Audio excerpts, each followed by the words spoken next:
Ladies and gentlemen, we are at our fifth and our final day of the second Saint Kitts and Nevis Diaspora Conference. And let me get a signal by you, a round of applause, how much you've been enjoying these 5 days of the conference. We started off on Saturday night. And what a wonderful welcome reception we had there at the Belmont on Nevis, thanks to Mr. Dion Daniel and the Daniel Residences. And so let us put our hands together for Mr. Daniel and his kind partnership with us in this conference. And then on Sunday, we had our launch at lunch at the Carambola Beach Club. And let us put our hands together for the management and staff who hosted us quite well there at the Carambola Beach Club. And then we got our sessions off in earnest on Monday. And we heard much from our presenters over Monday and Tuesday, and we had so much food for thought. But yet we are not yet finished. And so we have two final sessions today, one on the diaspora and our culture, and the second will be on our advance towards a more inclusive diaspora policy. And just like I did yesterday, I want to present a letter of congratulations to the conference, and it comes from the Saint Kitts and Nevis Association of Toronto, Canada. And I'm told that this organization will be the lead agency for ANSA, which is the Anguilla Nevis Saint Kitts Associations Reunion, which will take place next year in Toronto. And so we are encouraging each and every one of us to prepare to be there, because this reunion often brings our people together to have discussions on how we can further that diasporic engagement and synergies. So let us bear that in mind. It will be in May of 2025, and the details I will give at lunch today when we meet. But the letter from Ms. Hodge, and it reads, on behalf of the diaspora community and associations in Canada, I extend warm greetings to everyone attending the second Diaspora Conference being held at the Saint Kitts Marriott Hotel. Our diaspora associations have a long history of engagement with our communities across the Canadian landscape, as well as our homeland. Their existence span over 50 years and have long evolved to become institutions of leadership within Saint Kitts and Nevis community abroad. The four main associations are the Saint Kitts and Nevis Association Toronto, SKN, which began as the Saint Kitts Canadian Progressive Society, the Nevis Cultural Association, NEVCAN, Saint Kitts, Nevis and Anguilla Cultural Association of Montreal, and the Saint Kitts Nevis Circle of Care, SKN COC. These associations, as well as smaller associations, despite the many challenges over the years, remained steadfast and committed to the celebration of our National Day of Independence, and continues to support a range of national development activities and humanitarian causes. Like many immigrant communities in Canada, defining the role of these organizations in the changing landscape of the Canadian society has become its own challenges. As members of the Saint Kitts and Nevis diaspora in Toronto, we stand united by a common bond, love for our homeland.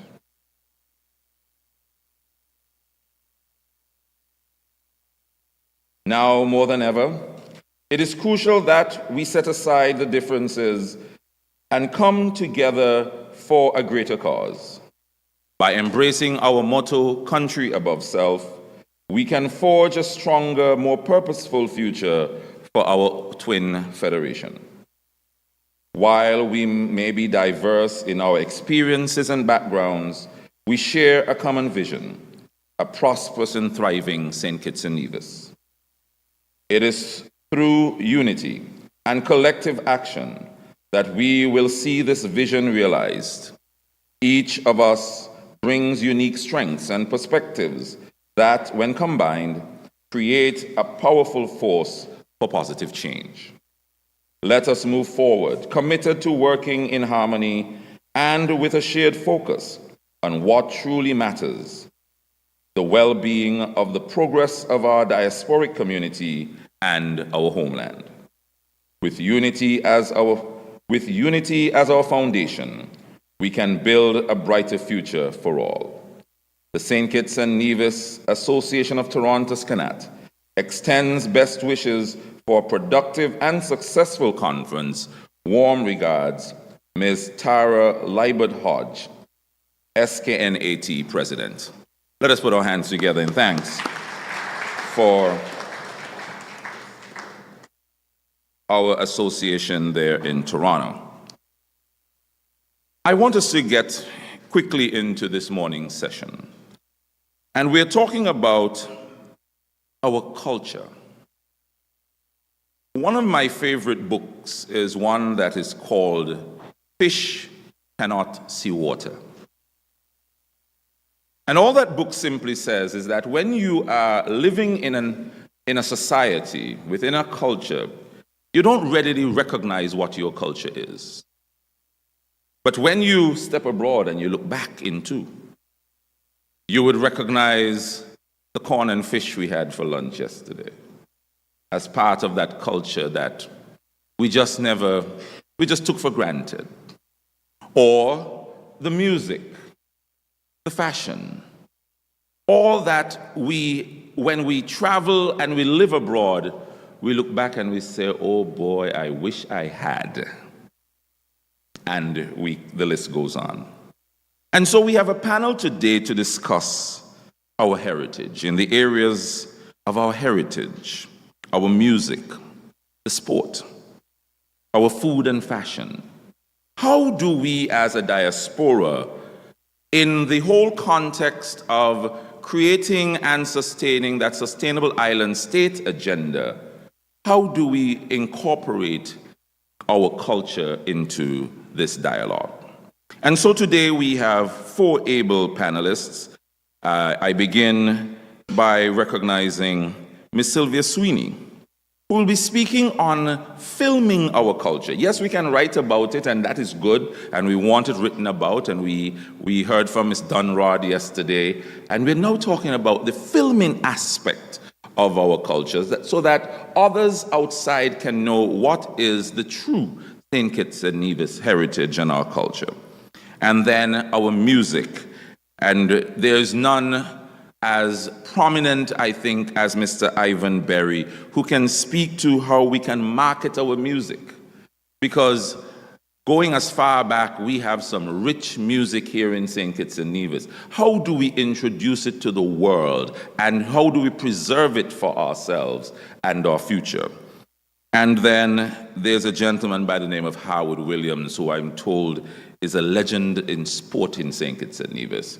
Cricketer extraordinaire. Footballer too? Yes. And so here is a gentleman who has now spent his time in the diaspora promoting sport. And how can he encourage us here in Saint Kitts and Nevis to promote our sport and develop our sport for future generations and for sustainability?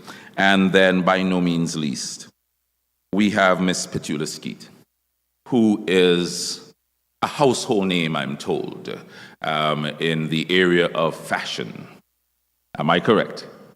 Wonderful. And so she's able to tell us now, how can we internationalize the food and the fashion of Saint Kitts and Nevis, and how we can promote ourselves in the diaspora and strengthen sustainability. but I've been here too long. It is time for me to turn over to the most able Clement Ogarro, who will host this session and will lead us into this discussion. Over to you, Mr. Ogarro. Let's welcome him.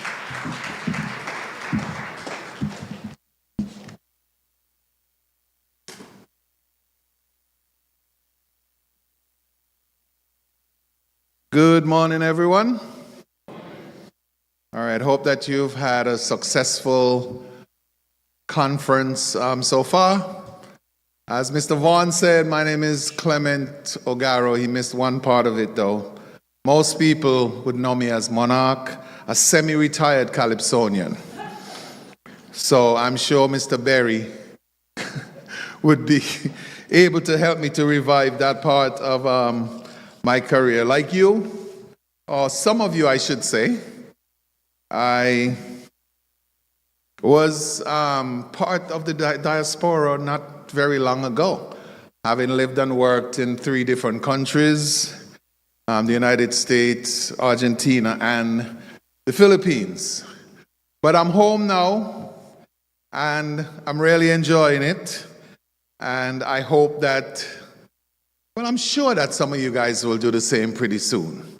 So it's good to see you guys. I've been following the conference when I have the time.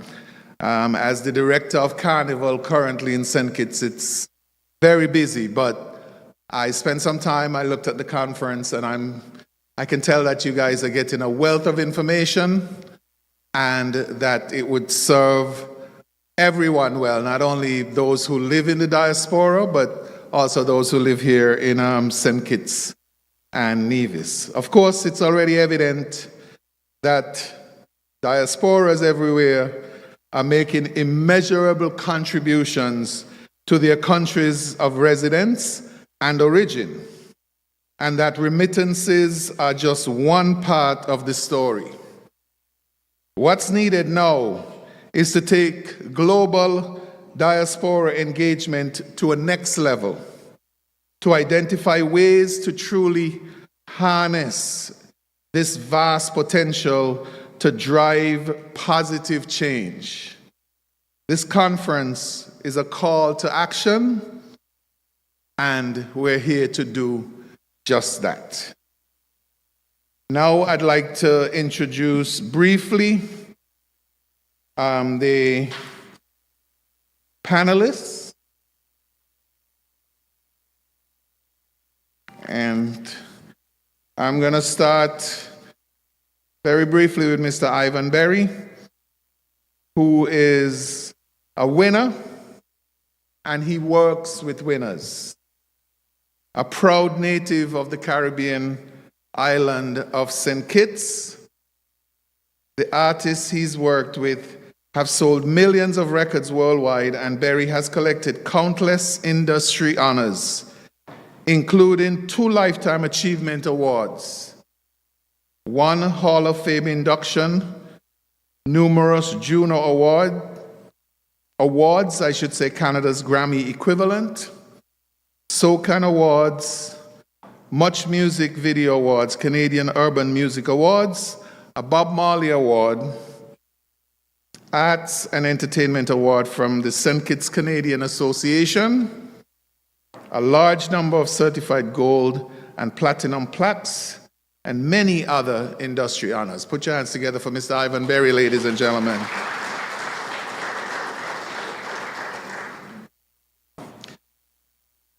And now to Mr. Harwood Williams. Harwood was born on the beautiful island of Saint Kitts. He played junior football and cricket for the island and was fortunate enough to play cricket for the senior team in the early to mid-1980s. He played in the Leeward Islands with cricketing greats like Richie Richardson, Curtly Ambrose, Keith Atherton, the Benjamins from Antigua, Winston and Kenneth, and Stuart Williams out of the sister Isle of Nevis. In the 1980s, he moved to Canada to play cricket, and he was subsequently scouted by the Leeds Caribbean Cricket Club in England, where he is now settled. Put your hands together for Mr. Harwood Williams, ladies and gentlemen. Okay, we move on to Sylvia Sweeney. She's the founder of International Arts Games Committee, IAC Inc., executive producer, Eletha Peterson Productions Incorporated, recipient of the Order of Canada. Sylvia Sweeney is an award-winning Canadian producer, having produced more than 150 films and documentaries and international life events. Ms. Sweeney has contributed to many sectors within the television and film entertainment industries in Canada. Put your hands together, ladies and gentlemen, for Ms. Sylvia Sweeney. Thank you. And finally, Ms. Petula Skeete. Petula is one of the most reputable celebrity hairstylists in the industry, best known for creating signature looks for Robin Roberts of Good Morning America. Her work has taken her worldwide, from the White House to the Oscars, South Africa, Beijing, London, and to the royal wedding. The Great Wall of China, the Berlin Wall, and the Special Olympics. Petula is the proud daughter of Benicia Barrett and Winston Skeete. She was born in Saint Kitts, but spent her childhood in our sister isle of Nevis, which she considers home. Put your hands together for Miss Petula Skeete. And now we're going to allow you to hear from the panelists. Today, of course, as Larry said, we are discussing the diaspora and our culture. And that is very special for me, as I said, as a semi-retired Calypsonian and someone who's been in the cultural industry, Carnival in particular, since 1973.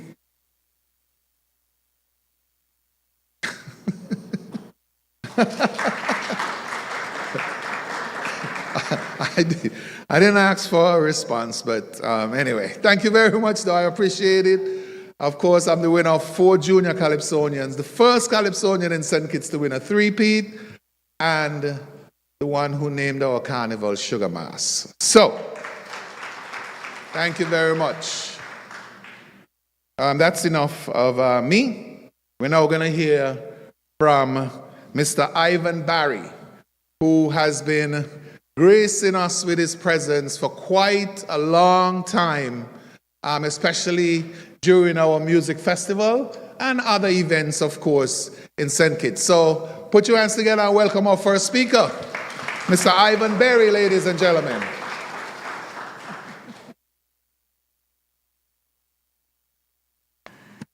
I know you guys can hear me, but could you see me?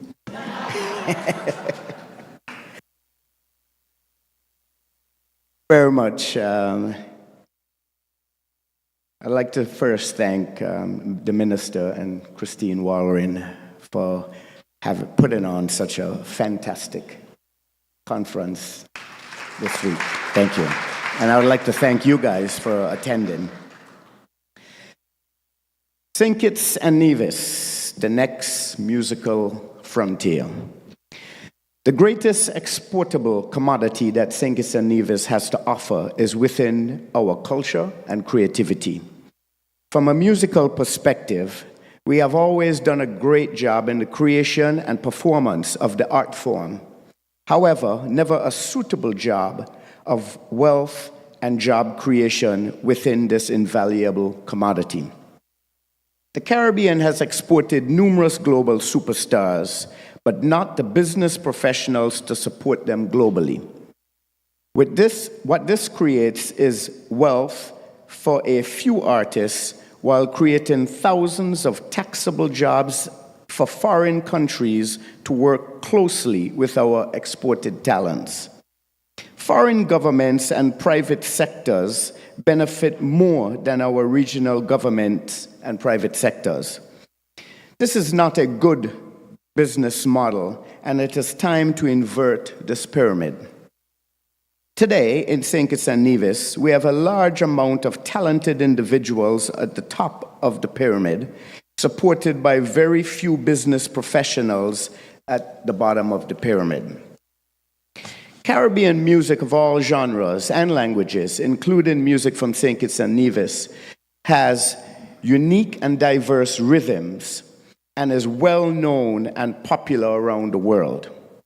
When taken seriously, developed and executed properly, we witness world-dominating superstars such as Bob Marley, Rihanna, Cardi B, Nicki Minaj, the Notorious B.I.G., Sean Paul, Jimmy Cliff, Ricky Martin, Gloria Estefan, Tito Puente, Wyclef Jean, Kassav, Marshall Montana, Patrice Roberts, Buju Banton, Peter Tosh, Sparrow, Arrow, Calypso Rose, Shaggy, Toots and the Maytos, Harry Belafonte, Beanie Man, Shabba Ranks, Chronix, Taurus Riley, Third World, Beres Hammond, and of course, our own newly globalized artist, Byron Messiah, and many, many others that are either directly from the Caribbean or of Caribbean heritage.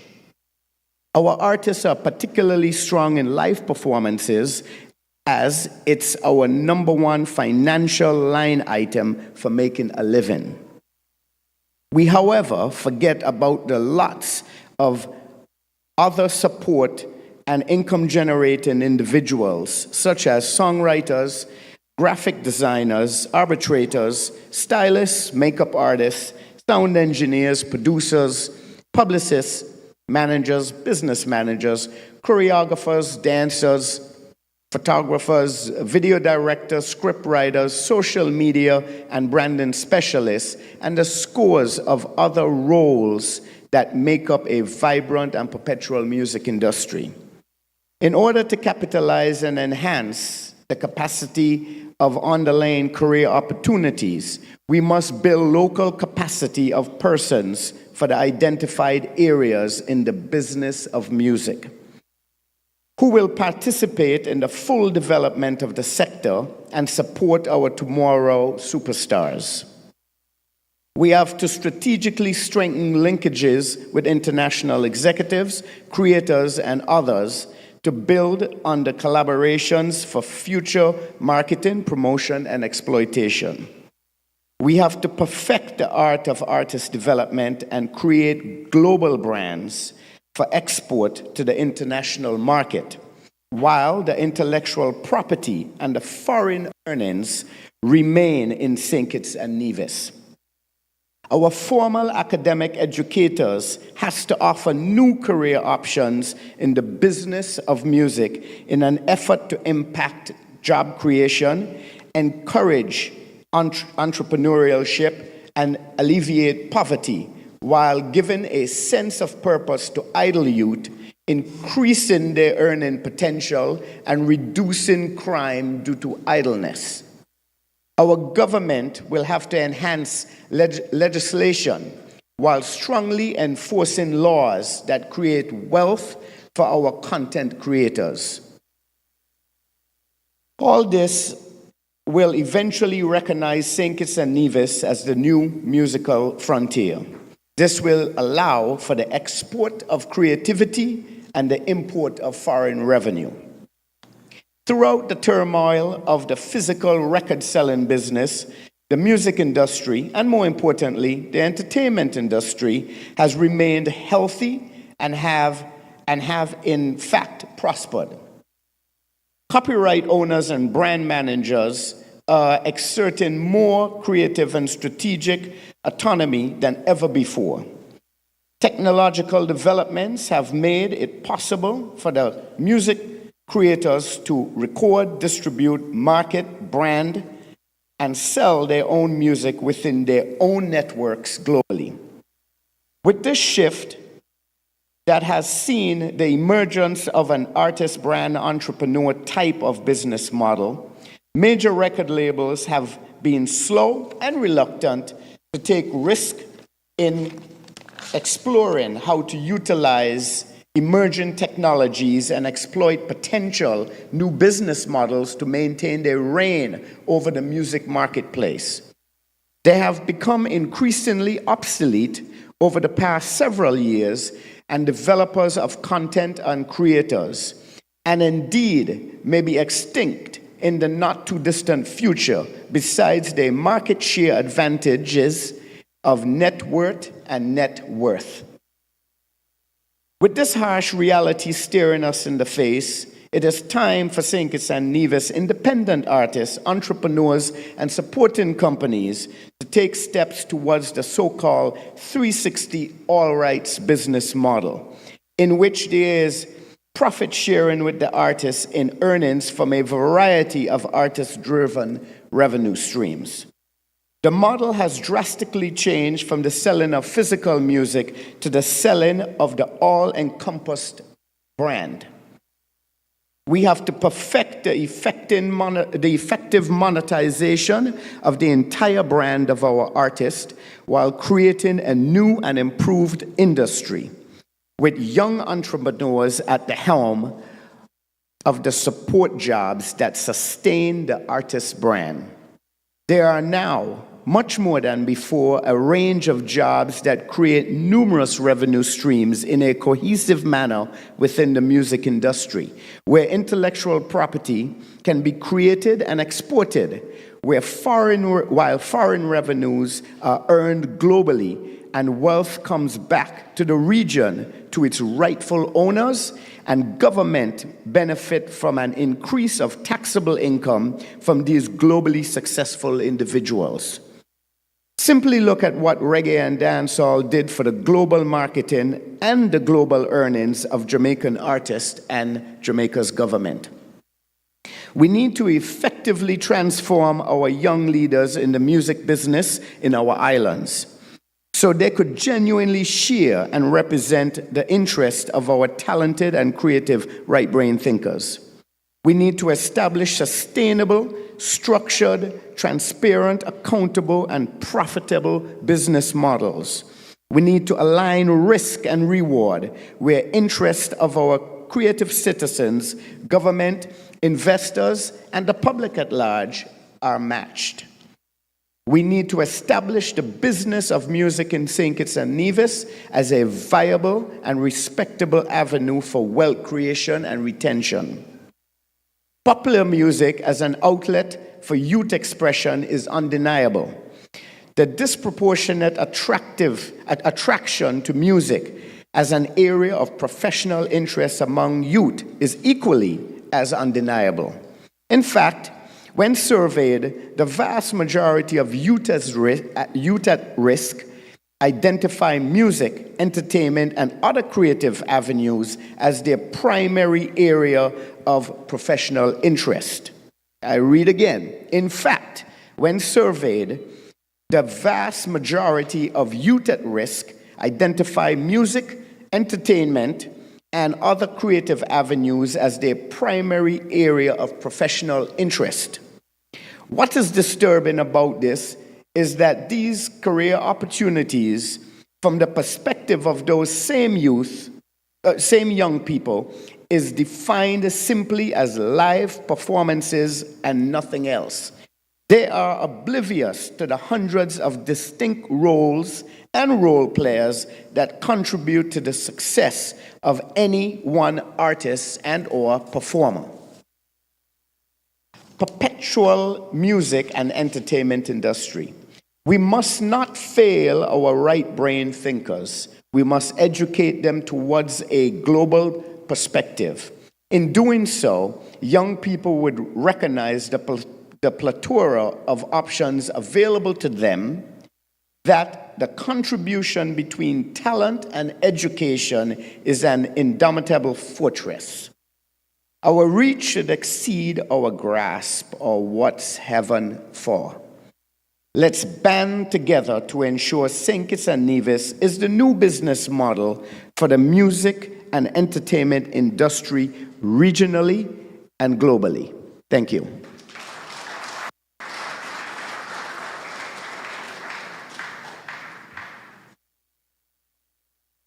All right.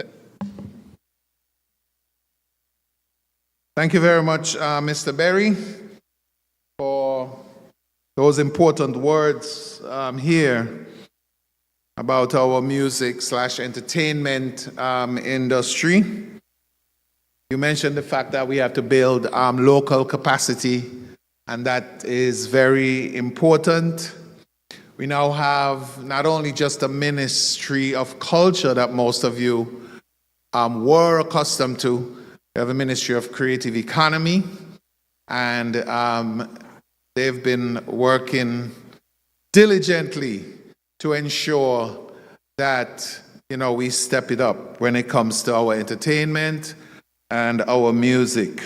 You spoke about intellectual property, and that's one thing that seems to be missing when it comes to, and you know, when people talk about that, they think that we're talking just only about music, but we're talking about anything that you create. Anything that you create, you have to ensure that your property, your intellectual property is protected, because there's money involved in it.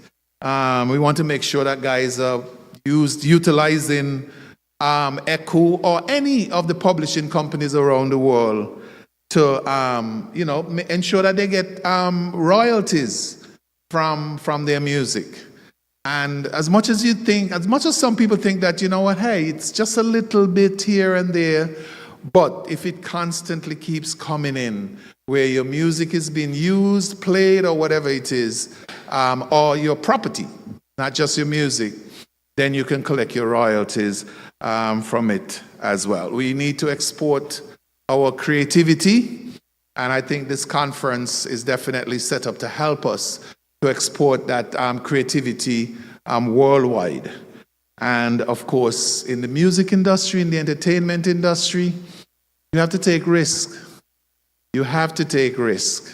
I know fully well, when I traveled to New York in 1983 without knowing anybody in the industry there, me and Starshield, we took a risk, and it worked. Put your hands again together one more time for Mr. Berry, ladies and gentlemen. Okay, and now we're going to move on to Miss Sylvia Sweeney, and she's going to talk about filming our heritage. Oh, hold on. Yes, no. We're gonna get it right. Not you yet. Did I? Okay. My apologies. Our next speaker is actually Petula Skeete, who's going to talk about internationalizing our food and fashion. Put your hands together as she comes to the podium, ladies and gentlemen. Thank you.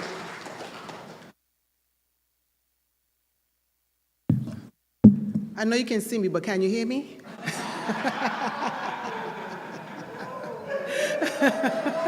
I'm just following, you know.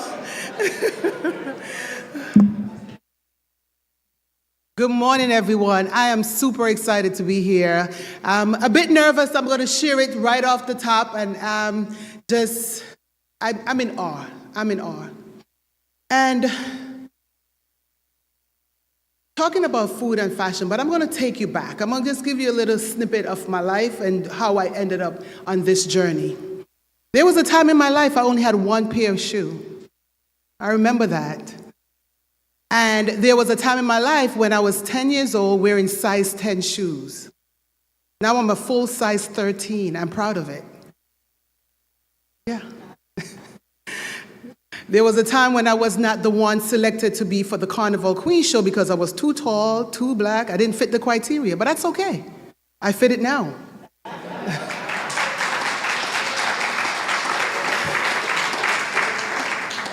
We all have a tendency to just like shy away from our things that works for us, because society is saying things about us and they're like, okay, you know what, I'm not going to pursue it.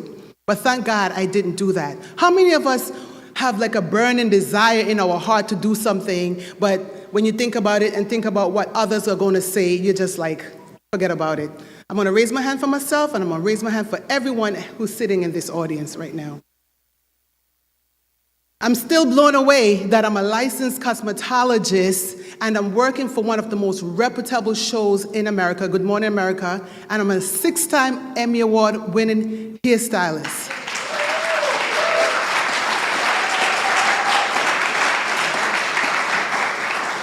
I pinch myself every morning. I wake up at 3:50 to go to work for the past 20 years because Robin Roberts, one of the most reputable journalists in America, gave me a chance. This young black girl from Cotton Ground, Nevis.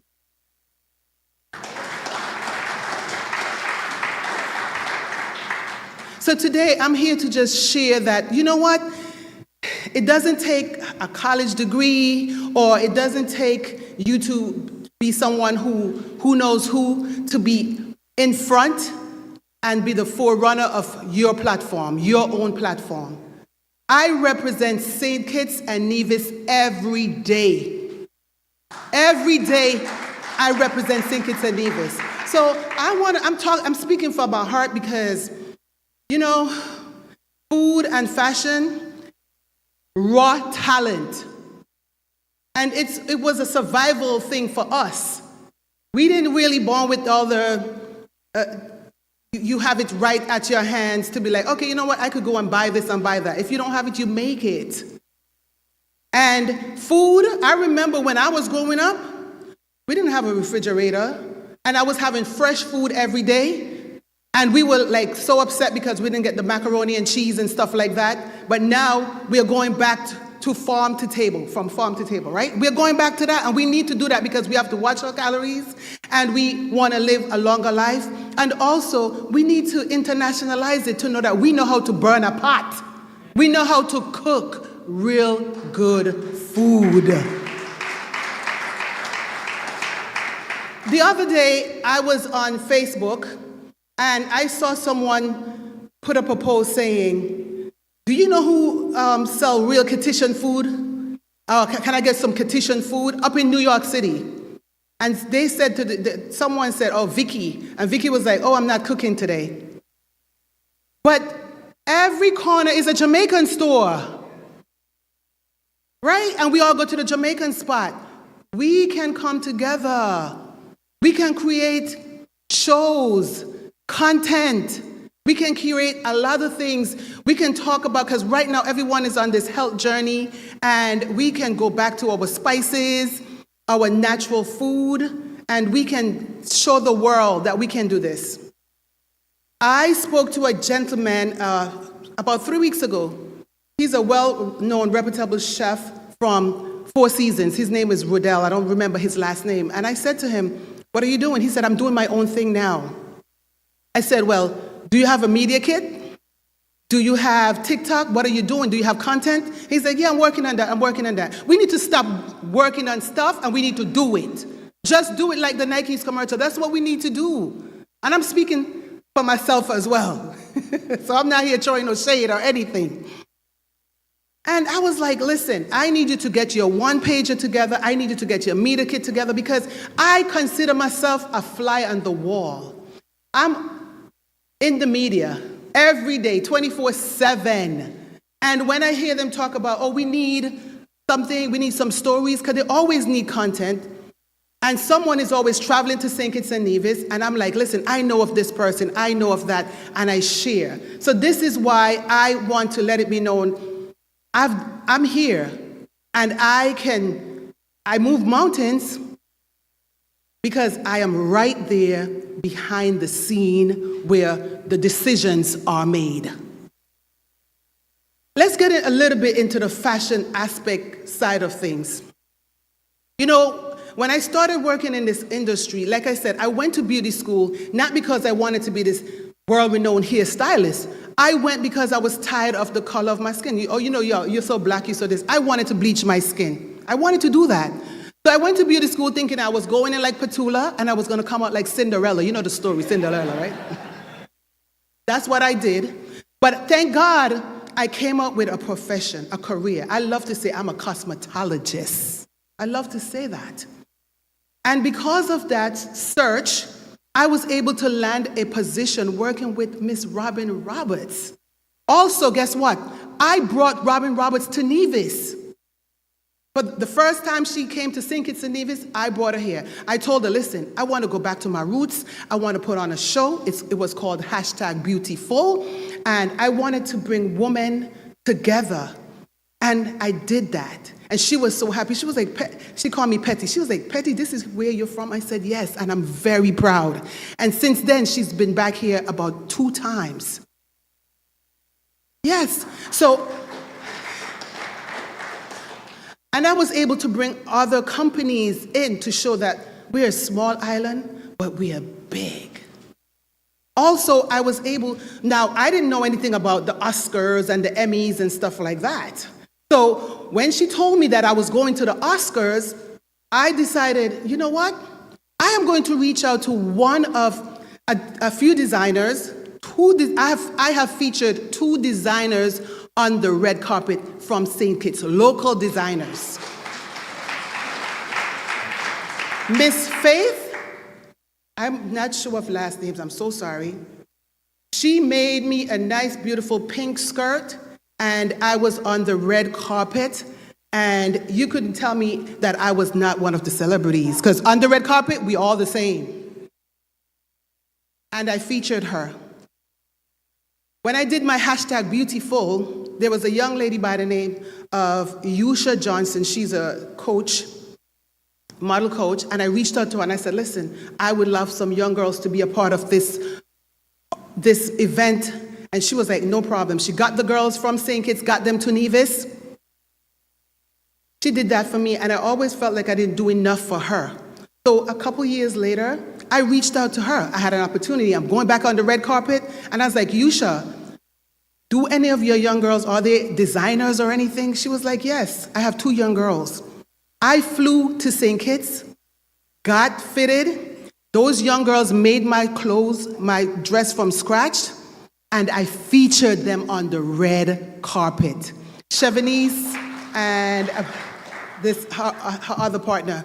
And now after I gave them that big break, I spoke to them. They told me they wanted to go to FIT. I hooked them up with other people that they can talk to. Now I saw that they did a feature in the Buckingham Palace. I think they did that. And now these young ladies are on their way.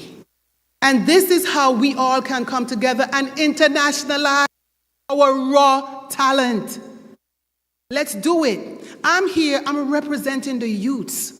We need to plant a seed in our children. There is this one story in food. This young lady, she got stung by a bee. She was about 8 or 9 years old. And her grandmother wanted to just get rid of that beehive and everything. She said, no, Grandma, no. And you know what they did? They harvest the honey. And now this young lady, she makes lemonade and she sweetened it with the honey. Now she's in Whole Foods, chain restaurants, all over the place. So we can turn our mess into our biggest message. Let's do that. Let's give the youths a chance. We don't have to wait until they're teenagers. I spoke to someone and they said from they're 8 years old, they can be accountable for themselves, and we need to know what type of talent they have, and we need to just soar into them. That's all we need to do. Today, I have a journal. It said, Uplifting Your Ultimate Dream. It's a 7-day journal. And I wish that each and every one of you here can get that journal, give it to a young person, and coach them. Coach them into their next. Because they don't have to wait until they finish college or they have all these accolades and stuff like that to be great. They're great from where they are right now. And I want to just thank you so much for giving me this wonderful opportunity. And it takes a village to build great communities. And we are all the villagers right now. So let's build that community. Thank you.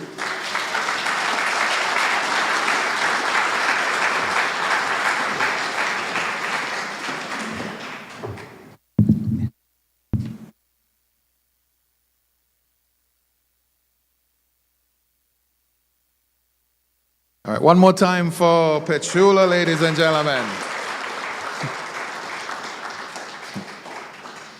And just some of the notes that I took, as she said, you don't necessarily have to have a degree, even though a degree is important, don't get me wrong. Or 25 subjects like we have some of our young kids in school these days. How about a skill? And you know what? Where there's a will, there's always a way.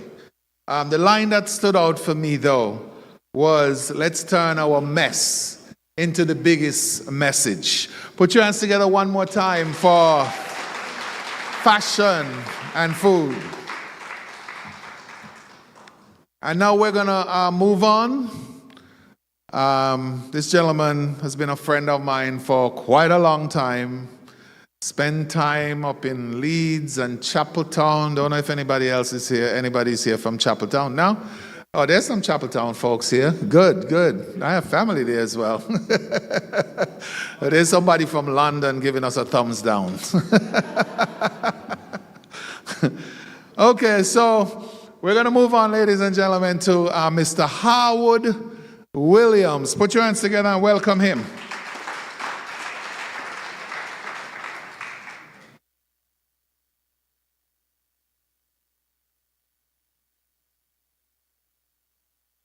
Thank you, Monarch. Thank you, Monarch. As Monarch quite rightly said, that we go a long way back. Can I say morning to all? I'm a son of the soil, I'm proud to be. And I first said as well, thank you to Dr. Christine Walwyn and her organizing committee to have given me the chance to speak this morning. It is indeed an honor and pleasure to be part of such a forum that will allow Saint Kitts and indeed the diaspora to be better after this conference in particular. Having listened over the last 3 days or so, I then recognize that I need to somehow shorten what I would like to say, and it gives me some perspective, somehow allow for as well, and please do allow me to speak on a more personal note. I was very fortunate, as mentioned, to play cricket and football for Saint Kitts at a very young age. I made a decision to make cricket my main sport because as growing up as a poor little boy in the back street of Bastille, cricket was more direct route where you can earn a penny or two. I could also see in the audience Dwyer, who I would like to say thank you to Dwyer for my early part of growing up. Dwyer was one of the guys who molded me and showed me the way forward in doing. Mr. Astafan, thank you for that. I was scouted after one of the West Indies junior tournament in Barbados to play a couple of games in Canada at the end of the mid-80s. Canada in those days were trying to get onto the world stage. Myself and others from across the diaspora were there to try and make that possible. I originally went there for 2 games and ended up staying 8 years. A longer innings, you may say, than expected. Also, at the age of 17, key decisions were always made by adults and not by the child himself. So my uncle, who lived in Canada, and my mom, who lives here, decided that I should stay in Canada as opposed to coming back. Moving on, it was that winter, I received a phone call from 2 friends, Stuart Williams and Keithley Esdale, saying that Stuart Williams, who was then on the path of playing for West Indies, couldn't fulfill a contract that he was given to the Leeds Caribbean Cricket Club in Chapeltown, as most of us would some of us here could see, recognize the Chapeltown bit of it. I should say that Stuart and I has always been very good friends. So off I went to England to cover that contract, having spoken to my mom and my uncle and gotten a positive response. I turned up in Leeds only to recognize that Leeds had the largest population of Kittitian and Nevisians living outside of the Caribbean. I wasn't aware that what I was doing was going away from home. I was going home away from home. The diaspora was calling me, and I responded to that call. After a couple of years, I arrived in England. Stuart then had the opportunity to come back to England, and by then I established myself and had a couple of contracts, so I was allowed to reciprocate and give Stuart one of those contracts. We then had a fun time, having shared the last name Williams, and the media, the local evening posts, as you guys would recognize, the Yorkshire Post had a field day of us playing in the same league. One particular game, played against each other, he caught me out and I caught him out. So the story was sold well by the Yorkshire Post. After around 7 years, I decided to give it a go to try and represent the Leeward Islands. In those days, in the 1990s, we almost play a tournament to only select 2 players because of the fact that most of our players were already in the West Indies team. I'm saying that West Indies was still strong and not as we are today. That team was captained by Richie Richardson, and we had the Benjamin brothers. I don't know if you can remember Kenneth and Winston, Curtly Ambrose, Stuart Williams, Keith Harterton. These guys, Willie Jacobs, were guys all part of this team. As I mentioned, so this team was a particular strong team. I spent most of my time on the bench, as we would say in cricket, carrying the towel. But it was indeed an absolute pleasure to be part of a team with so many international players, and I learned so much in such a short period of time. It was an unbelievable opportunity for a local boy from Westbourne Gut, I could see my brother Dave there, who is from the Westbourne Gut, to be playing alongside some of the giants of West Indies cricket, playing alongside and against some of the giants of West Indies cricket in the 1990s. I then got an opportunity to play in a first-class game against the touring English team in the mid-90s, and was fortunate enough to have gotten a half-century. An English club by the name of Dunnington then saw that performance and invited me to play the season after. This club in particular, someone called Juni Mitchum, who again was molded by one of the players that were helped, molded by Dwyer Astafan.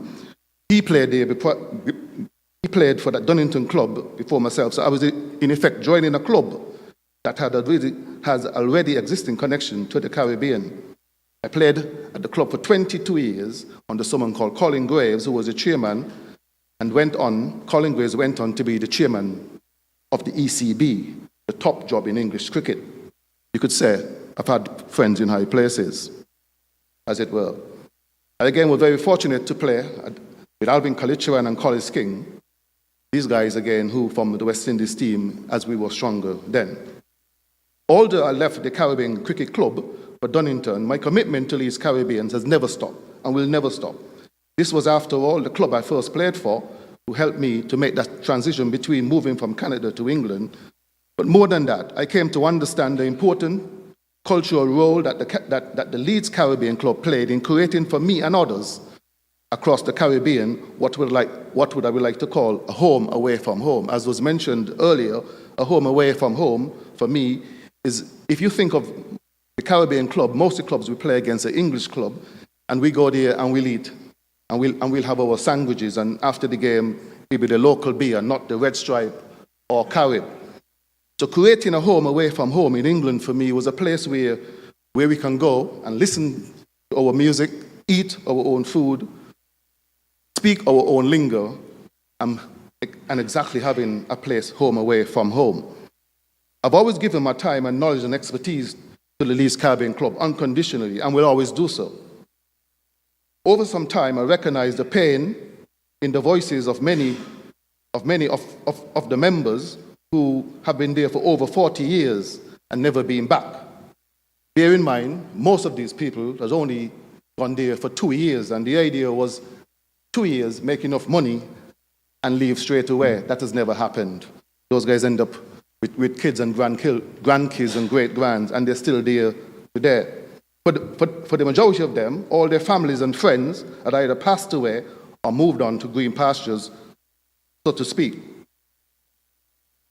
The members from across the diaspora, many of them from Saint Kitts and Nevis, Barbados, Jamaica, St. Vincent, Dominica, in particular.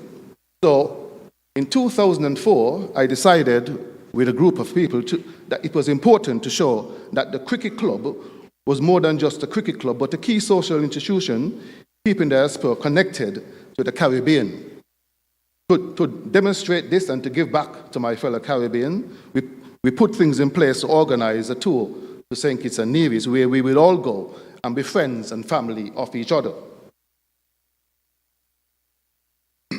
For 2 weeks, and not just to play cricket, but at least be part of the Caribbean, give back to the part of the Caribbean connection. At that time, someone called Ricky Skeete, who was a good friend of myself and almost like a big brother to me, was the Minister of Sports. I then reached out to Ricky and asked for his help. I could almost hear, as I explaining to Ricky what I'm trying to achieve, his brain ticking away, given his expertise in sports tourism. I could also hear that it probably is difficult to understand why someone like myself from a little village here in Saint Kitts could somehow put a tour on of such magnitude to get players and supporting family across from England here. Having only got 5 friends here in Saint Kitts and Nevis. As I carried on, it occurred to me that it going to be difficult to get everyone to understand that even though most of the friends and family are not here in Saint Kitts anymore, we could still make this tour possible.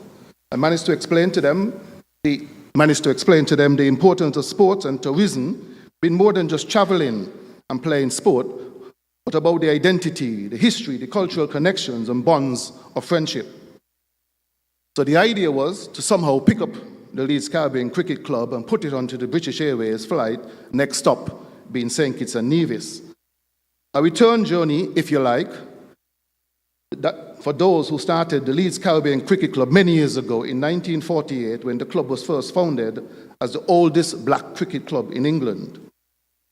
Amazingly, 75 in the end, 75 of the club membership agreed to take that tour on. We came to Saint Kitts and Nevis and we played football, cricket, netball, football, golf, and not forgetting dominoes. We had men and women and people from just every island in the Caribbean, young and not so young anymore. Remarkable, from that original tour in 2005, 19 years ago, more than 75 have been back numerous times since with other families and now with grandchildren showing off their Caribbean roots. These were the people who found it very difficult to understand why they would come back having not had friends and family. So it was ever so nice to see that happen. Those from other islands visited the both island too, and 2 of them found what my mom will call old flames and got married and are happily married up to today. The cricket tours have truly united the island in ways we, myself, didn't imagine. Since 2005, we have done over 20 tours, and many of the clubs from many other clubs from across England has visited. Some years, especially the World Cup year, we have done more than 1 tour in that particular year. Our biggest tour was 110 people across 2 clubs, the Leeds Caribbean and the Donington Sports Club. Next year is going to be 20 years, and hopefully we'll have an anniversary tour which will commemorate such. It has to be said that some of the main attractions for those tours are the Governor General event, Sunil Ballet reception, Christine Walwyn as super host, and indeed her sisters who always make that possible, and playing at the Warner Park Stadium. The tours are possible because of amazing friendships and friends that I've got here in Saint Kitts who can make that happen. Some, Mervyn Ward, Tony and Dave Sutton. In Nevis, we have Merlin Libert, Shaw William, and Derek Parry, and others who make these tours possible. The tours, of course, are more than just important culturally and economically as well. The tours include flights and hotel bookings, local taxes, and considerable amount of spending in bars and restaurants across the island. I estimate each individual spend around about 7,000 EC dollars in time here, and that directly, if you equate that over 65, 70 people, we're talking about almost $500,000 at a time that we put directly into the local economy. Many of these people return for holidays, and they all tell their friends and families who may go on to other parts of the Caribbean and then return here to Saint Kitts and Nevis. Many hundreds, perhaps thousands now, who have come to these tours, become cultural ambassadors for the island, spreading the word about us in a way with no advertising campaign, in my opinion, would quite match. I've got many friends who, even when they take cruises, they will always make sure the cruise passes through Saint Kitts and Nevis. Today, I'm still chair of the Caribbean Cricket Club, and we have been fortunate to have negotiated funding from Sport England and the ECB to a tune of over £600,000. This is the largest ever investment in a black Caribbean cricket club in England. It is truly a historic moment for us as a club, and I am proud to be part of the role that I have played in maintaining and expand what it means for us to have a home away from home for everyone in the Caribbean and the diaspora living in or visiting the north of England. In the past, whenever the West Indies team are in England, they will always visit the Leeds Caribbean Cricket Club, and it's nice to see that they will now have a better space to be able to do that. This year, when West Indies team toured England and played at Lord's, I was proud on that July day, despite the results, for my wife Julia and myself to make time to be there for two reasons. One, I could miss the opportunity to see the first two Kittitians selected ever on the West Indies, in a West Indies squad, and in particular his brother Mikhail Louis, who made his test debut. And secondly, because the Leeds Caribbean Club was honored and profiled in the match program on that day, demonstrating the lasting and ongoing legacy of the early Caribbean migrants of England and their continuing connections through cricket to the Caribbean club. And anyone who wants to have somehow look at what that is about, we can always show that a bit later on. As opposed to a space where I was told when they first arrived in the early 50s, a space where the clubhouse, when it started raining, it was better off outside, I was told, than sitting inside. So you could imagine a space that we have today that is so comfortable, space for all the diaspora community to enjoy and support each other. And for that, we are truly thankful. Anyone who knows me knows my passion is always cricket. And so, I'm willing to support the next generation of cricketers from the island, and to see not just an investment in their professional and personal career as cricketers, but as an economic and cultural investment in the island's future prosperity too. The last point I would like to make is I would like to raise, and this is more of a call to you out there, the audience, and indeed to the government. How do we find the next Howard Williams or Stuart Williams, or that boy or girl wanting to follow in Mikhail Lewis' footsteps and able to do so?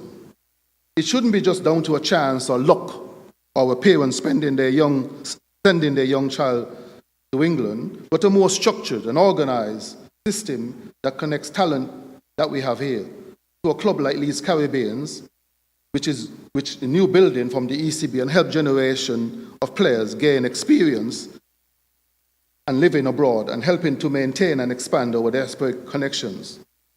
I would love to work with anyone to help put that in place, which allow them to pursue their life goals and ultimately as a way to help Saint Kitts and Nevis. As I mentioned earlier, the cricket tours I've been part of and helped organize, and have been much more than just being about sports. They're also cultural and economic investment in the island's economy and our reputation abroad, encouraging young people who might otherwise have come to St. Kitts to know and appreciate and love the island that we do too, in ways that is sustainable and beneficial to the local, not just the multinational corporations. It is a great model of sustainability sports tourism that has lasting benefit, but both economic and cultural.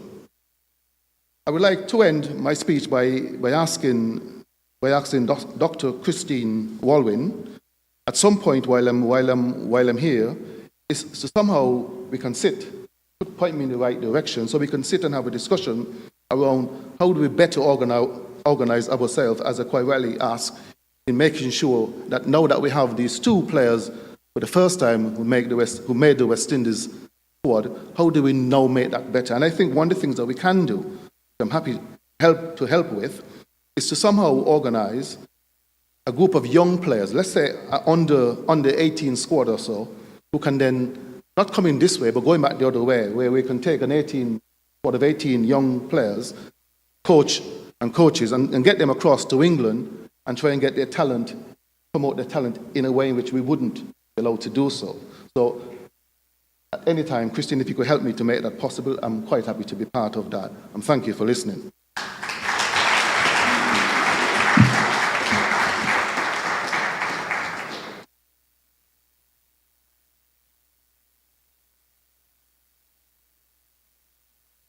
All right, that was Harwood Williams. One more time, please. Put your hands together.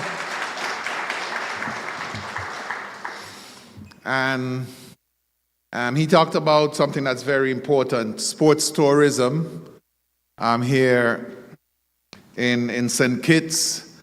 And we've done pretty well, I think. We just completed our CPL games. Hope that you weren't there.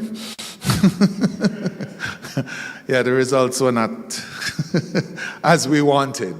But we went out and we supported them. They've been in St. Kitts, I think, from 2014, so we've had a professional outfit here since that time. Currently going on is the America's Male Netball Tournament as well, which the UK, America, they're also part of that as well. So sports tourism is something that's very important. I mean, throughout the Caribbean and many parts of the world, everybody have sea, everybody have sand. You know what? We now need to be able to sell what we have, sell our culture in order to ensure that people come and not only, just go to the beach. We want them to do a lot more than that, spend some money in our economy so that, of course, we can continue to build as a nation. And our final speaker today, or for this session, I should say, is going to be Miss Sylvia Sweeney, and she's going to be talking about filming our heritage. Put your hands together, ladies and gentlemen.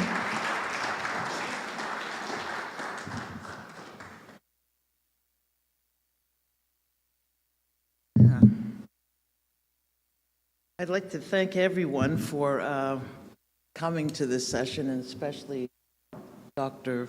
Walwyn, who's been, I don't know if you know how hard it works, but I've known Ms. Walwyn from Canada and years ago when I first came here to St. Kitts. So I'd like to begin by, I guess it's called a disclaimer when you say things that might upset people. So I'm going to preamble this, that this is a tough conversation for me to have with you, and you will find out why. But it's one that I hope you walk away with tools to actually move forward versus to talk about it. Do you know what producers do? Hands up if you know what a producer is. Right. Can you tell me? You put your hand up.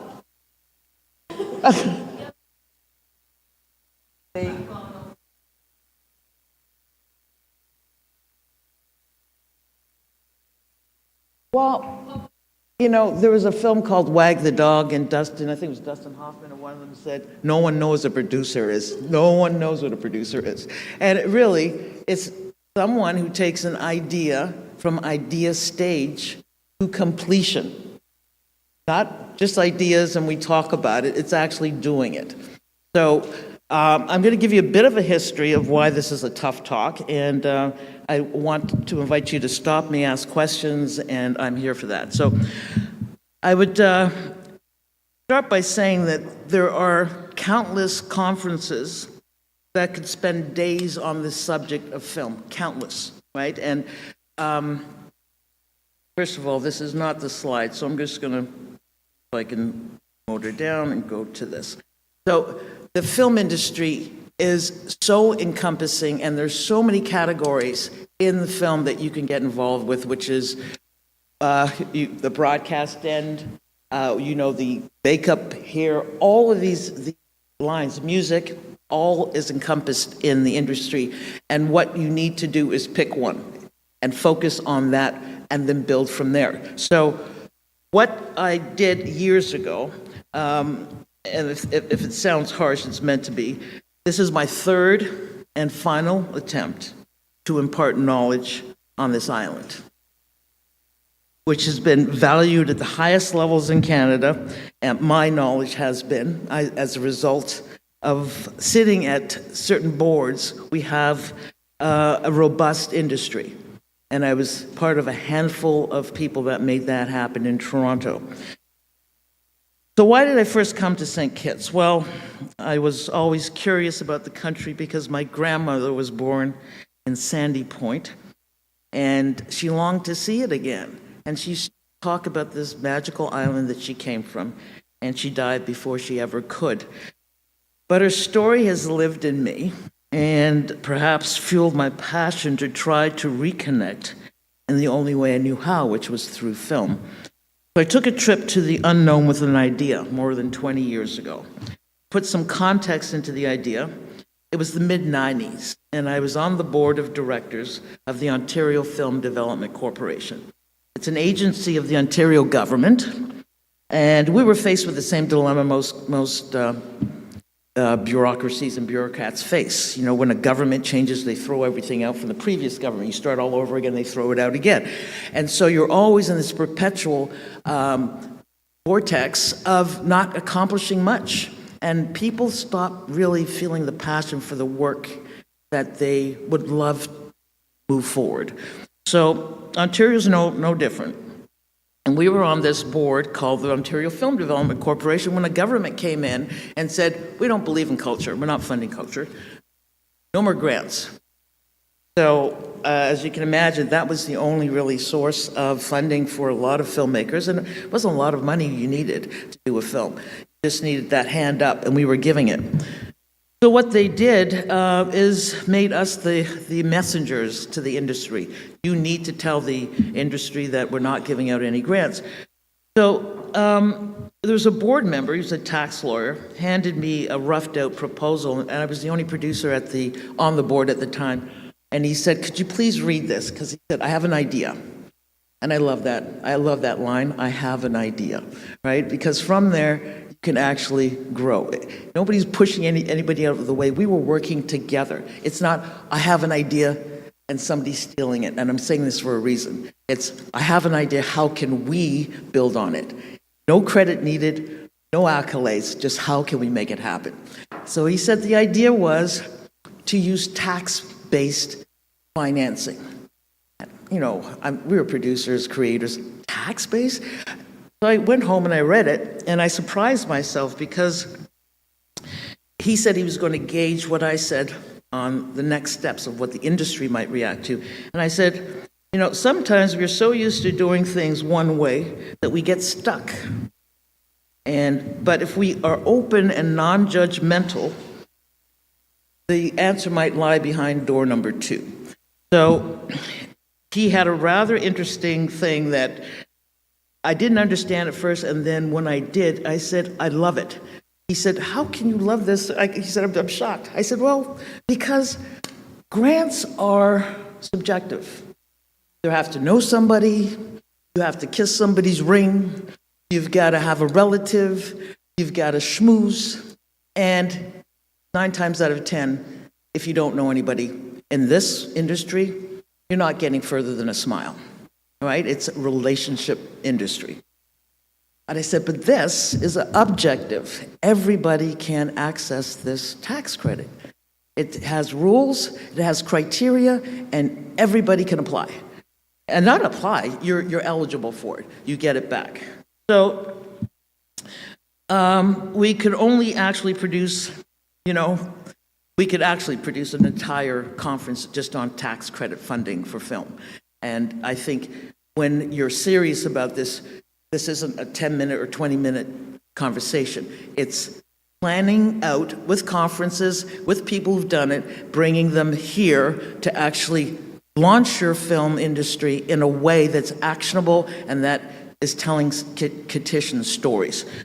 So I'm not going to go too far into the tax credit, but it's the foundational lever for film production in more than 60 countries around the world today.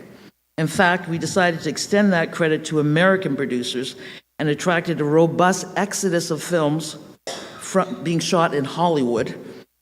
They're now being shot in Toronto. Billions of dollars have been generated because of this tax credit. And Toronto's now known as Hollywood North because of it. We also did seed a group of young entrepreneurs at that time, and they had an idea, which was, what if we put on a little festival with all this film coming in, and we can actually tap all of these stars that are coming in? Well, you may have heard of it, but today that festival is called the Toronto International Film Festival.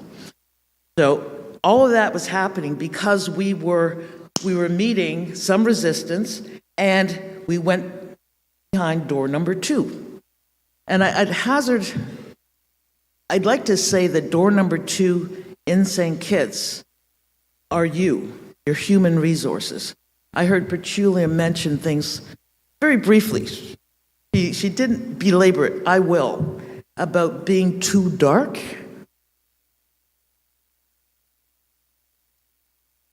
That she overcame that in her own country.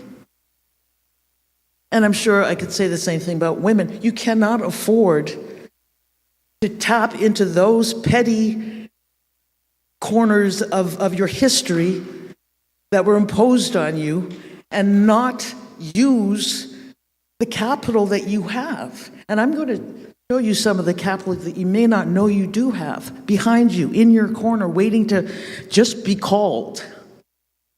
So another development that happened when we launched this idea was the federal government got involved, and then other provinces started copying us. And before you knew it, we were in competition with everyone in the world for this tax credit system. Americans didn't believe in any kind of grant or taxes, so they were seeing this drain of all of their films and talent being shot anywhere around the world because it was cheaper. It was cheaper to shoot in Canada. American dollars. So we decided, hey, let's give the tax credit to the Americans too, so they'll come up. So it just built and grew, and the more people that got involved, the more ideas, the more. And I find in this industry, it's a collaborative industry. It's not about who knows who and who's. It's about your talent, and you put talent to task. That's it. It's not about pan-in. And I came down here 20 years ago, and maybe it was my delivery, because I've been told I have a problem with that. But I came down here to discuss what I could do for St. Kitts. And there was really some wonderful people I was introduced to. You had a government that was willing, but there was the crabs in the barrel routine. Where you take the idea, then you hear about it a year later that somebody else has been paid to do this and paid to do that and setting it up there and taking it away, and you're going. So what I decided was try again. If at first you don't succeed. And I began to see a little pattern. Because I was born in Montreal, and just to know a little bit about my background, my mother is closer to this as a Kittitian. Her mother was from Sandy Point, but she struggled. She came from Sandy Point, went to Halifax when it was, in turn of the century, 1906. And then went there to go to school, found out she could only be a domestic, then went as a domestic, got on a train and went to Montreal because they were paying $25 an hour. And she came from a very respected family in St. Kitts. But in Canada, the color of your skin wasn't that respectful. And her legacy are her children. The children of St. Kitts are her legacy. And part of that legacy you're going to hear about. But it comes from your genes, what she did. And she often used to say, which I'm now totally lost in my script, but she also used to say, every kick is a boost. Every kick is a boost. Is that a Kittitian saying? Is it? Is that, okay, I thought so. Anyway, we found out in Canada, I'll get back to film, that 97% of our screens were taken up by Americans. 97%, right? And so we started something that, again, is now in 60 or 70 countries now, and you can go online and read about it. It's called co-productions. Co-productions. We don't have budgets either. I hear you often saying you're a small country. We say the same thing in Canada because we're sitting beside a juggernaut who keeps spewing their culture, dominating our cultures with their holy grail, which is the holy dollar to them. You know, let's make money.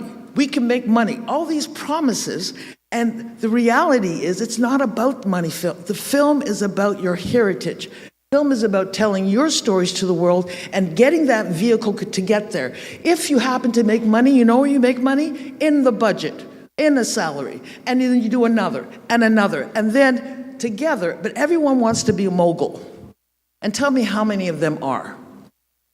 Everyone wants to make films.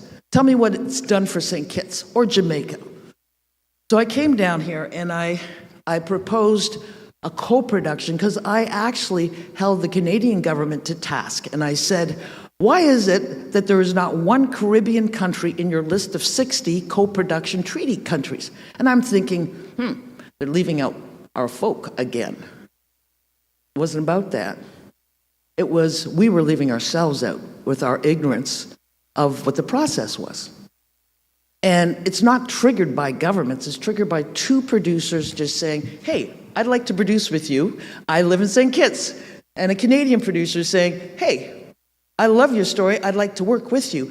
And those co-production treaties meant that St. Kitts is now eligible with all its partner countries to produce for a lower rate. Their budgets are a lot less onerous now because you're working together. So you're cobbling together these budgets to make one film to compete against Americans.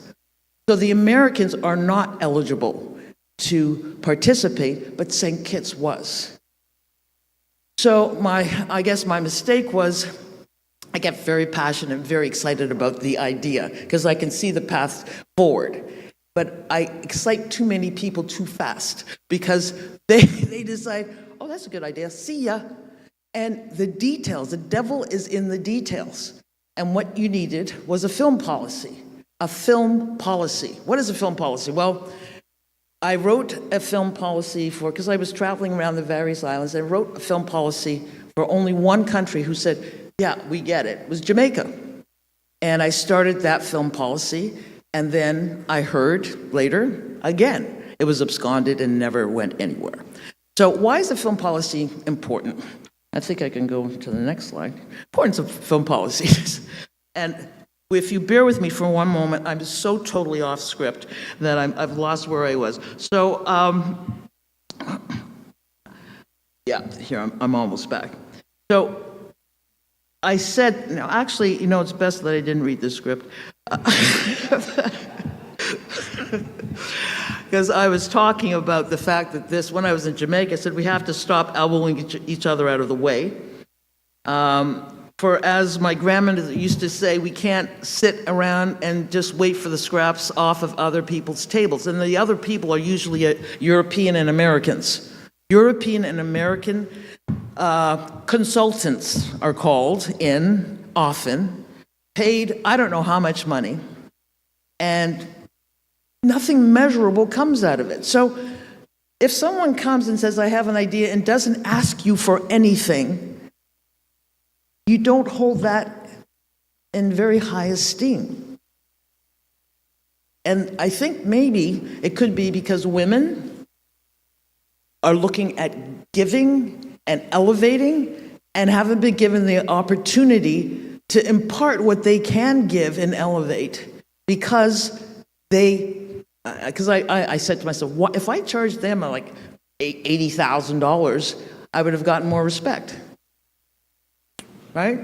So I'm not here to charge anything. I'm here to say the information today, more than it was 20 years ago, is readily available online. If you go on to telefilm, T-E-L-E, like television, film.ca, that is where you find all of the co-production treaty documentation. Now, if you want to do a film, and this is something anybody can do, please. Today, kids are walking around making films, TikTok films.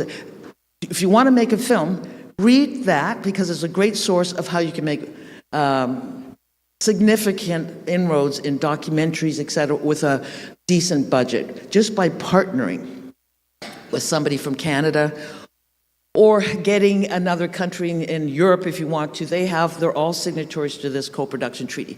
So read about it, and I'm always available with a phone call to give you any kind of advice I can, because I'm not yes. I can't hear you. I said it's telefilm, T-E-L-E, like television, tele, film, F-I-L-M, .ca. Okay, so when I did come down here and drafted that policy, I left feeling that I maybe didn't explain the significance of the policy, the importance of the policy.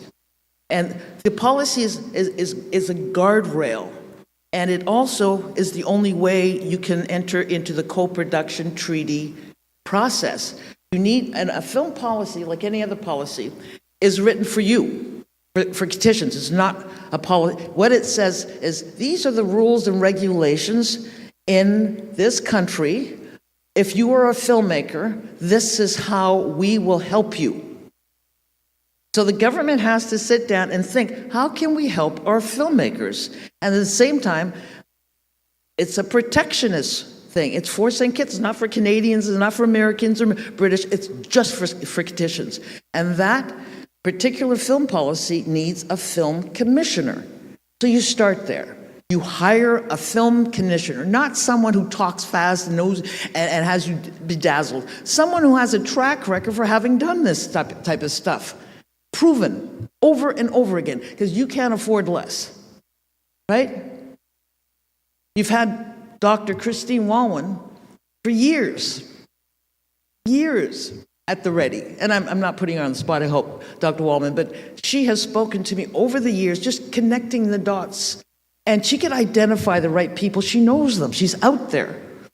So a film commissioner you start with. The second thing you do, actionable, is that you draft a film policy. Now, there are plenty online on that site I told you, and the co-production treaties are online, all 60 of them. They're all online, so you can see what the criteria is to have a co-production between Canada and Saint Kitts, all right?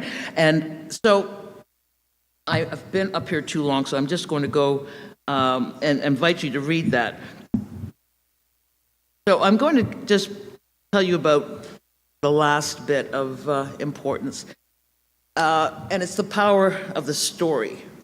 You all, let me just see where I am. Yeah, not too bad. The key to the film industry is storytelling, right? And you say, well, what is story? Why is the story so significant? Well, it's your history. It's your image. It's how you want to present yourself to the world. That is the story, right? So when you're telling a story, I can tell you a whole lot of stories, and I can walk away, and you have an impression of me, and it's a lasting impression because it's the first one. So everything you're producing out of here and have produced out of here, how many of them have left a lasting impression about Saint Kitts? We talk about tourism, marketing. It's the story that captivates the imagination. It's the story that touches people at a visceral level. And that's when you move people into action, is when they actually feel something. And if it's about money, not interested, because that money comes because you're good at what you do. You're good at what you do because you're passionate about what you do. right? It's not about, I have heard so many get-rich-quick schemes down here, and they're all schemes. So I'm saying that the information, and we're very lucky we have internet today, is readily available to action. It's up to, like the Prime Minister said, reach out, pick those people who will sit down, roll up their sleeves, and kickstart this industry for you. And you have someone like Mr. Ivan Berry, who can give you the same kind of stories I have about he was so revered, and you read the list of his accomplishments from others acknowledging that. And it's not just an acknowledgement. I don't need any accolades. If I gave you my resume, I'd be here for years, all right? I don't need the accolades. What I need is the action. What he needs is the action. What Julia needs is the action. And she's saying, come to me. I've said, come to me. And then you're still saying we're a little island and, we should reach out to people. I haven't heard the phone ring once, right? So I'm getting to the more positive aspects of this speech. I want to tell you about the stories that you can tell. And it's the key to unlock the door to some of the most powerful and uplifting images of St. Kitts. And they're told through people like Cicely Tyson. Have you seen or heard anyone saying, we have to tell her life story? Let me tell you a bit about Cicely that you probably already know. Daughter of Saint Kitts of Nevis, daughters of Nevis, who consistently refused to show the allure of Hollywood stories to debase her or her people. She wouldn't allow that to happen. Instead, she insisted on roles which would depict the best of who she was and who her people were. As a result, she was praised and celebrated at the highest levels of the industry. And that is what she wanted for her nation, right? There's Constance Baker Motley, right? She was United States Senator, second graduate of Columbia Law School, who argued cases before the Supreme Court and was widely respected, whose parents were from Nevis. How many people from Nevis are so talented, ma'am? Hey, sorry.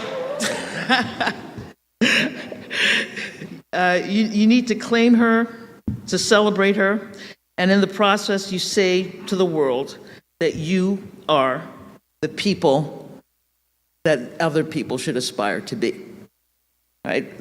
There's a story of this man. His name is Randall Robinson, a towering figure in the capital of the world's most powerful nation, Washington, D.C.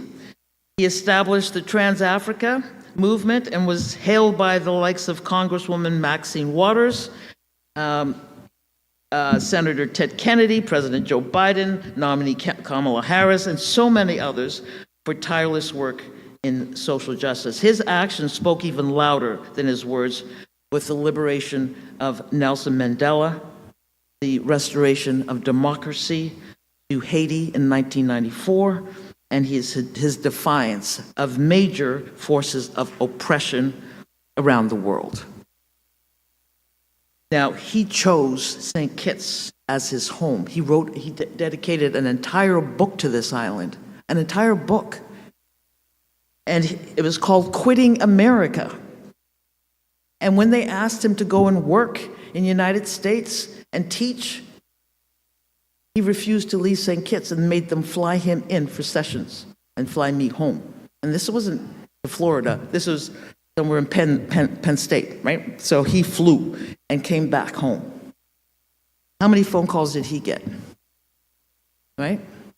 So I'm not saying that sometimes we think there's a glass ceiling and we glorify the name and the accomplishments. Glorify the essence of the person. And understand those people who are real, their doors are never closed. Their doors are never closed. It's up to you just to knock on them. So there's him. And then I'm going to be I'm going to end this with a little bit about me. It's a story. How many of you know this man? Do you? You do? All right. So you know he's Kittitian, right? No? If there's a no, it's terrible. So say it very softly to me. All right. Pardon? I can't hear you.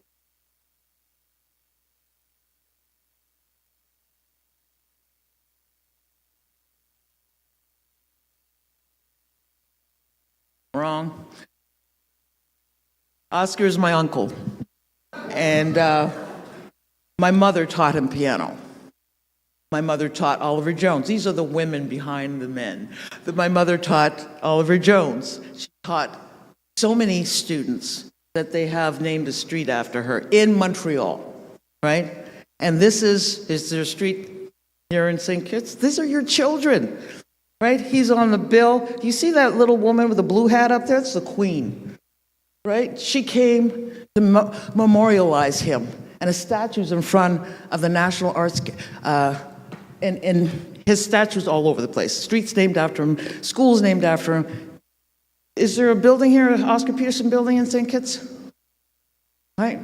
So part of this, and it's not to keep wagging your finger, but I want to get to my mom, Dr. Daisy Peterson Sweeney. And she has this mural, street named after her, and was the wind beneath the wings of giants. She, in the 30s, she decided she wanted to, because the only jobs for women of color at the time was domestic work, and so she scrubbed floors and put herself through McGill University and got her licentiate in music. And then she took the whole community, and for 25 cents a lesson, she marched them up to McGill University, where they began to change the picture for everyone of who had talent in classical music. When you see 40 children walking up and sitting down and exceeding expectations, playing Bach, Beethoven, Brahms, she sent this very quiet message that we belong wherever we want to belong, and we'll excel in whatever area we want to excel in. And it doesn't have to be sports, it doesn't have to be entertainment. What it can be is science, it could be medicine, it could be anything we want it to be. And that's what when she died in 2017, the town poured out for her. And the mayor said we're going to name a street after her. I mean, it was an amazing feeling that woman finally was recognized, and that mural sits in Montreal of her. So the last person I will mention, and it's because of his amazing amount of work, and I invite you to go onto my website, which is, what is it? artsgames.com, ARTS, artsgames.com. And I had the honor, and brief as it was, for about 6 years to work with Mr. Belafonte. And he gave us something that all of you should listen to. If you have a chance, just write down the 2013 NAACP Lifetime Achievement Awards, in which Mr. Belafonte was honored by Sidney Poitier. And if you hear what he had to say, he was talking about using your craft for the betterment of humanity, right? Using your craft for the betterment of humanity, and that's what I'm about. And I'll tell you, he decided when he looked me in my eyes, said, "Why do you do this?" Because if you found out what I was doing, and you'll find that out on the website, if you find out what we're doing, it's a very lofty idea. We are going to capture and lock down the distribution market and grab back the narrative from these Europeans and Americans who have never thought that our stories that are uplifting are worth telling. They're not. I know what they've done to our culture. Maya Angelou, I sat with her, and she was so, in her waning years, she kept saying the same thing: this is not my culture. When we hear the denigration and the foul, vile lyrics, and we say, this is something that, we can make a lot of money, who do you think actually fueled that thought? It didn't come from your mom, it didn't come from your church, it came from people who said, we can use the black culture, we can get, the FCC isn't going to say anything if we get these women, which they were calling video hoes, if you can get these women gyrating, they were giving these kids budgets of $5 million for a music video, and we couldn't even get $500,000 for a film? So what was the motive? And then the artist paid for the film because they're so taken by, oh, it's a movie, it's a camera. So they were saying, yeah, sure, let's have more video hoes and let's have more music. Let's shoot it up on Mount Olympus. And then they got the bill. Well, I got to pay for this? Oh, yeah, it's called, we got Ivan. Right? We'll deduct this and we'll deduct that. So in the end, they know certain things sell. It's called sex, drugs, rock and roll. That sells. Easy. But what is not easy is to tell enriching stories. And that's what this man is asking of us. He asked us to uplift the world with our stories and refuse to participate in any debauchery that might have a dollar bill attached to it, right? Because that dollar is fleeting. So I'm getting the sign, it's time to shut up. So I'm almost done.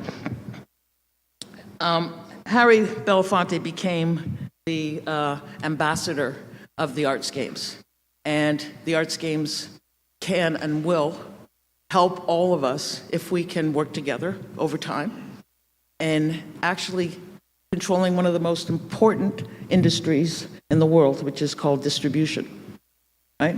And I'm sure we're going to talk, but it's something that I hope I can bring to St. Kitts. I hope you're open to listening, and I hope that everything I've said today is actionable, right? That you actually write down, there is a plan. Plan 1, let's convince our government to hire a film commissioner. Step 2, hire the film commissioner who is taxed, and it's not anybody that anybody knows, okay? Please keep away from all these relationships. Second, you hire, and if you need an outside firm from another Caribbean island to say, okay, we are going to monitor, and maybe that's what it's going to take, because it's how many generations of this, right? So next step is you hire the film commissioner. Second, you draft a film policy, and you don't need anybody to do that. Government can actually call another government, fly to Toronto, Ottawa, and sit with the Canadian government and say, how do we do this? They'll tell you, right? So they'll help you.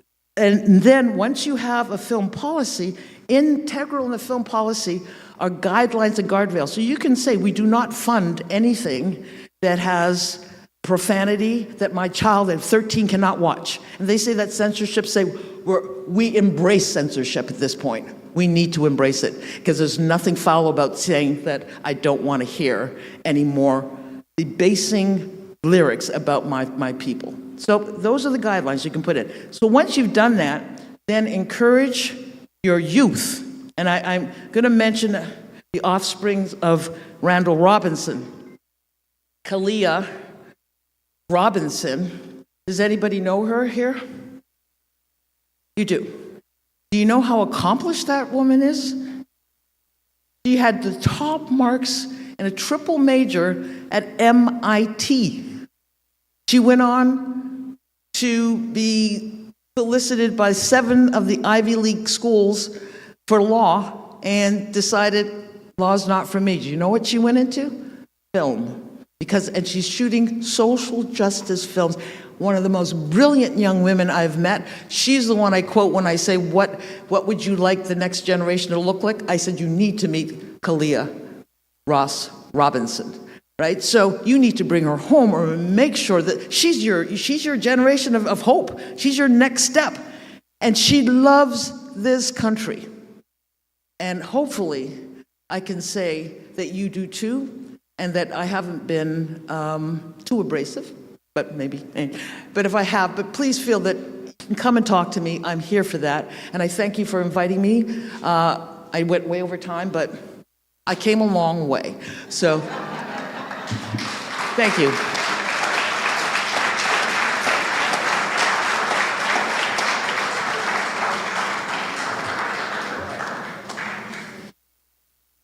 All right, there you have it from Sylvia Sweeney. Put your hands together one more time.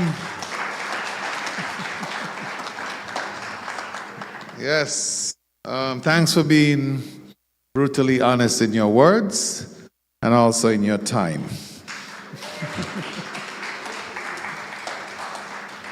She says, or said, actions, no accolades, glorify the essence of the person. And that's very important. One more time, ladies and gentlemen, for not only Miss Sweeney, but for all of our 4 presenters today. And now we're going to turn it over to Mr. Larry Vaughn so we can do a wrap. Thank you very much for having me here today. Appreciated my stint.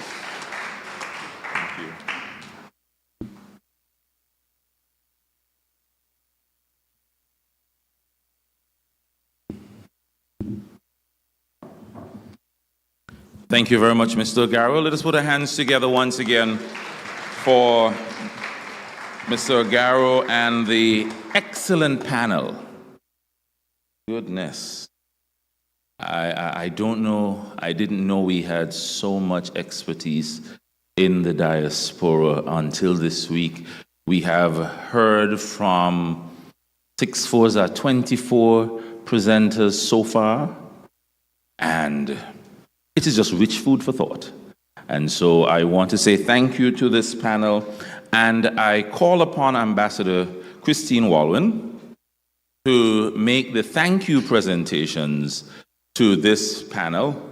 And we always want you to remember how you made a difference to this conference. And so we have a thank you gift. Center.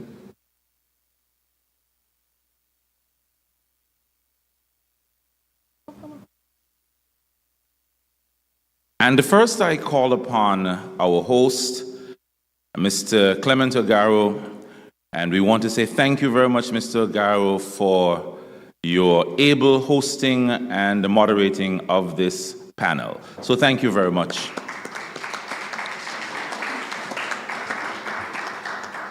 Secondly, our second person, Mr. Harwood Williams. Thank you very much, sir.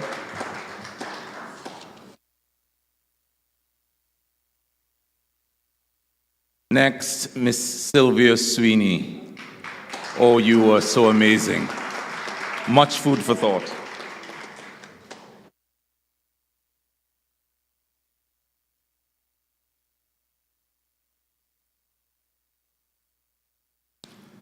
And then the great man himself, Mr. Ivan Berry,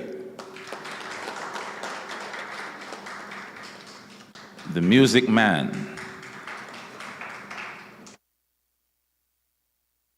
And then finally, last but by no means least, the ABC woman. Thank you very much, Ms. Petula Skeete, for sharing your story and sharing Saint Kitts and Nevis. All right, let us pull out our devices. It's time for our mentee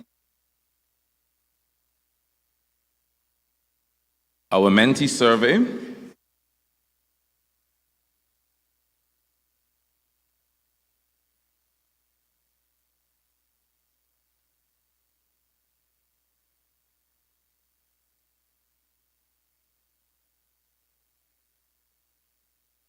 And already the folk are moving. And the code is 8901. 8901. 8901. 8901. And we begin with our first question. What do you think is the best medium the diaspora can use to promote Saint Kitts and Nevis culture? What is the best medium do you think we can use to promote the Saint Kitts and Nevis culture? And our options are investment in production. Something is blocking me here. production and distribution of new content, promotional reach into the international market or global branding, networking to create new business models, or fourthly, Saint Kitts and Nevis cultural events in the diaspora. Now, how can we, in our work going forward, hearing from these experts, what do you think we can do to do that? And then our second question is, how do you envision the creation of cultural content? How can this be increased or diversified both here at home and in the diaspora? And so we're asking, do you think there should be public-private partnerships for a business model? Do you believe Diaspora Association should incorporate like a cultural desk for full promotion of our culture? Do you think that there should be training in education and production? And somehow I forgot the fourth one. So we'll just go with the three.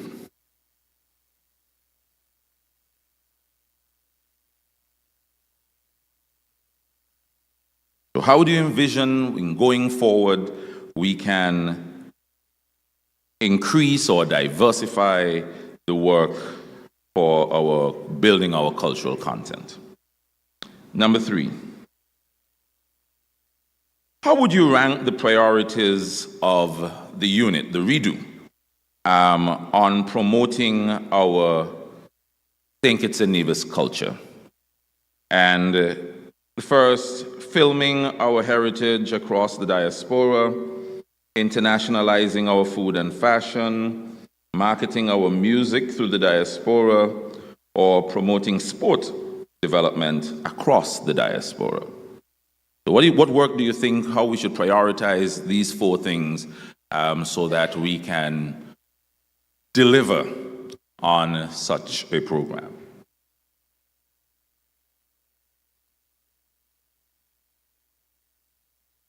And our final question, what policy would you want to contribute to actively capture and promote our culture?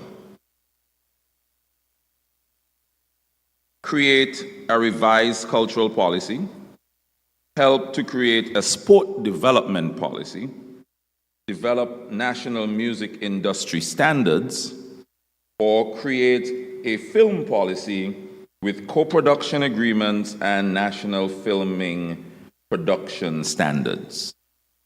Where would you want to put your work with us over the next 3 years so that we can begin to work towards delivering on these ideas and ideals? All right, thank you very much. Put your hands together for yourselves for participating in this panel. Now, we will want to get into our next panel, and so what we'll do right now, we will go outside and take our family picture. The picture for the conference, we will go outside, we'll be guided by our friends at Chameleon Media and SKN who will be taking our pictures for us, and following which we will then be back in for about 10:45 to begin the next session. So thank you very much. Let us repair to the outside for that picture.